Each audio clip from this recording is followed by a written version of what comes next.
Welcome back to A4A2 Media. Today I have a quick one for you guys on how to locate and utilize the blue glitch effect. So initially what you're going to want to do is go up to Effects, Video Effects, scroll down to Nightclub, and then we're going to scroll until we find the blue glitch effect.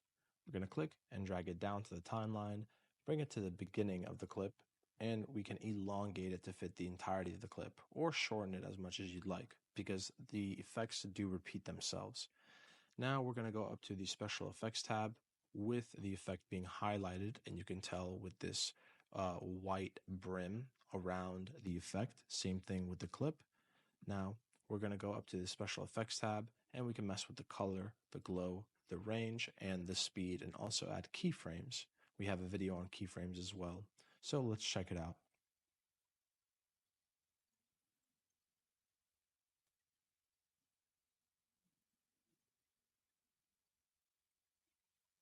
Thank you guys for watching. If this was helpful in any way, please leave a like down below. If you have any questions, comment down below. Thank you guys for watching and have a great day.